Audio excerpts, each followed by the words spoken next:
بسم اللہ الرحمن الرحیم۔ معزز ناظرین، السلام علیکم ورحمۃ اللہ وبرکاتہ۔ قرآن حکیم میں قرب قیامت اور آخر الزماں کی ایک نشانی کو انتہائی اہمیت کے ساتھ بیان کیا گیا ہے۔ دور فتن کے بارے میں سید الانبیاء صلی اللہ علیہ وسلم نے جہاں اپنی امت کو خبردار کیا، وہیں اس زمانے کی بہت سی نشانیوں کے ساتھ اس نشانی یاجوج ماجوج کے کھولے جانے کے بارے میں بھی وضاحت کے ساتھ بتلایا ہے۔ اللہ تبارک و تعالیٰ نے قرآن حکیم میں کس قدر وضاحت کے ساتھ یاجوج اور ماجوج کے کھولے جانے کے وقت کا تعین یعنی ٹائم لائن کو سورہ انبیاء کی آیت نمبر 95 اور 96 میں بیان کیا۔ جس بستی کو ہم نے ہلاک کر دیا، پھر وہ پلٹ کر نہیں آئیں گے یہاں تک کہ یاجوج اور ماجوج کھول دیے جائیں اور وہ بلندیوں سے نکل پڑیں گے۔ یاجوج اور ماجوج کون ہیں؟ قرآن پاک میں اس کی نشانی بتاتے ہوئے اللہ پاک سورہ کاف میں فرماتا ہے، اے ذوالقرنین، یاجوج اور ماجوج زمانہ آخر میں فساد پھیلانے والے لوگ ہیں۔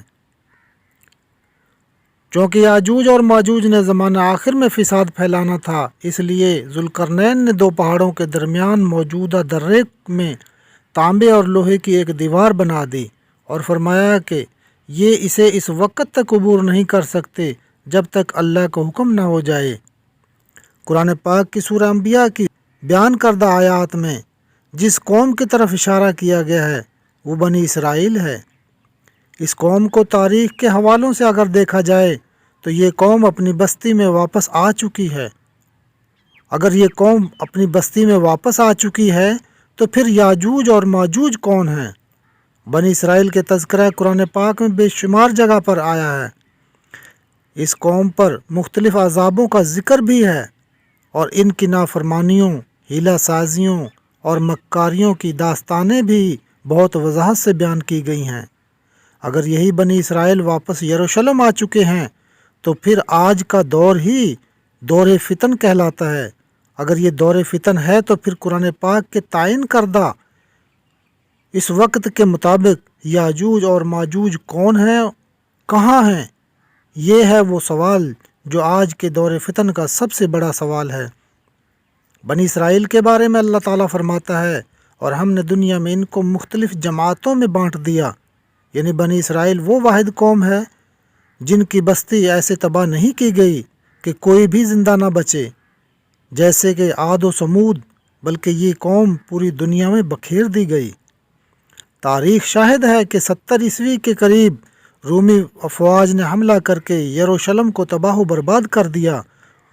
یہودی قوم پوری دنیا میں تتر بتر ہو گئی اور 2000 سال تک مختلف ملکوں کی خاک چھانتی رہی۔ ایک مقدس بستی یروشلم ہے اور اس بستی کے آس پاس یہودی پہلی جنگ عظیم کے زمانے میں واپس آ کر آباد ہونا شروع ہو گئے تھے۔ ان کی یہ آباد کاری ایک عالمی معاہدے بالفور ڈیکلوریشن کے نتیجہ میں ہوئی۔ یہودی قرآن پاک کی بتائی گئی اس بستی میں واپس آ گئے ہیں، تو پھر قرآن پاک کے مطابق یاجوج اور ماجوج کو اب تک پوری دنیا پر چھا جانا چاہیے تھا۔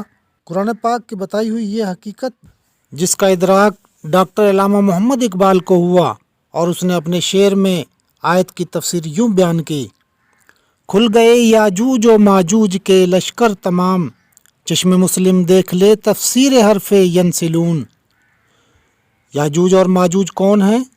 رسول اللہ صلی اللہ علیہ وسلم نے فرمایا، اللہ نے بنی آدم کو 10 حصوں میں تقسیم کیا، ان میں 9 حصے یاجوج ماجوج بنائے اور 1 حصہ باقی سارے لوگ، یعنی یہ بنی آدم میں سے ہیں۔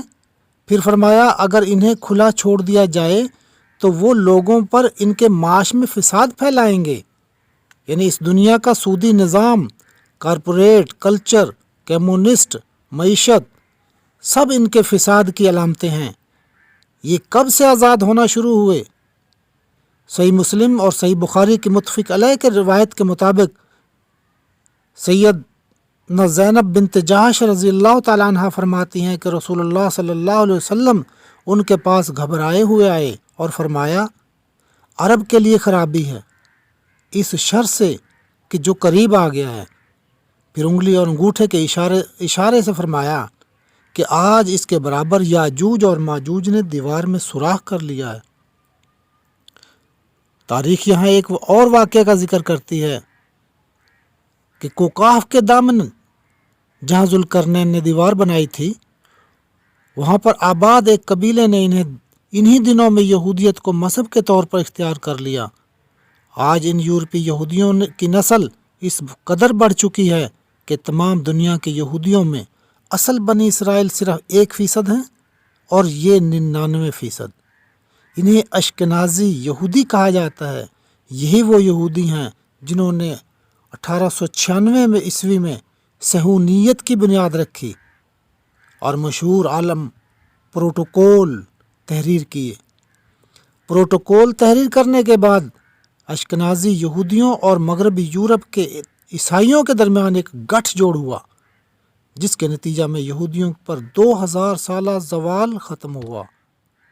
لیکن اتحاد سے ایک تہذیب نے جنم لیا جس کا نام ہے جدید مغربی تہذیب، ماڈرن ویسٹرن سویلائزیشن نے جنم لیا۔ 20ویں صدی کا آغاز میں یہودیوں نے بحر طبریہ عبور کر کے یروشلم میں آباد ہونا شروع کیا، اور اس دور میں اس جدید مغربی تہذیب نے اپنے پنجے پھیلا دیے۔ لیکن اس جدید مغربی تہذیب کے پس پردہ وہ بینکاری کا سودی نظام ہے جو اس کے بطن سے ایک جیلی کاغذی کرنسی نے جنم لیا، اور سود کے ذریعے پوری دنیا معاشی، جمہوری اور سیاسی نظام کو اپنے شکنجے میں لے لیا۔ انہوں نے وہی کیا جو رسول اللہ صلی اللہ علیہ وسلم نے فرمایا، اگر انہیں کھلا چھوڑ دیا جائے تو وہ لوگوں کے معاش میں فساد پھیلائیں گے۔ قرآن انہیں فساد پھیلانے والا یعنی مفسدین کے نام سے یاد کرتا ہے۔ فساد پھیلانے والوں کی تعریف اللہ کریم نے سورہ بقرہ کی آیت میں کھول کر فرما دی، اور جب ان سے کہا جاتا ہے کہ تم زمین میں فساد نہ مچاؤ تو وہ کہتے ہیں کہ ہم تو اصلاح کرنے والے ہیں۔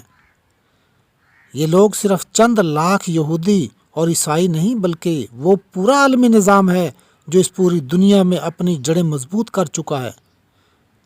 کیونکہ یاجوج اور ماجوج دجال کی آمد سے پہلے اس کے پورے نظام کو مضبوط کرنے کے لیے نکالے گئے ہیں، اس لیے انہوں نے پوری دنیا کو اپنے نظام کا اسی طرح غلام بنا لیا ہے جیسے رسول اللہ صلی اللہ علیہ وسلم نے فرمایا تھا، آدمی صبح کو کافر ہوگا اور شام کو مسلمان۔ صبح وہ سود کے بینکاری نظام کو سجدہ کرتا ہے اور رات کو اللہ کے حضور، رات کو ٹیکنالوجی کو خدا مانتا ہے اور صبح اللہ کو۔ پارلیمنٹ میں بیٹھا ہے تو صبح سپریم کو بالا تر سمجھتا ہے اور اسے قانون کا ماخذ بتاتا ہے، اور قرآن پڑھتے ہوئے اللہ کو سپریم کہتا ہے اور قرآن کو قانون کا ماخذ بتاتا ہے۔ ریاست اقتدار اعلیٰ کی علامت ہے، جبکہ اللہ نے اقتدار اعلیٰ کو اپنے لیے خاص کر اپنے آپ کو الملک کہا ہے۔ یاجوج اور ماجوج کی سب سے بڑی علامت جو سید الانبیاء صلی اللہ علیہ وسلم نے بتلائی وہ یہ ہے کہ اگر انہیں کھلا چھوڑ دیا جائے تو وہ لوگوں پر ان کے معاش میں فساد پھیلائیں گے۔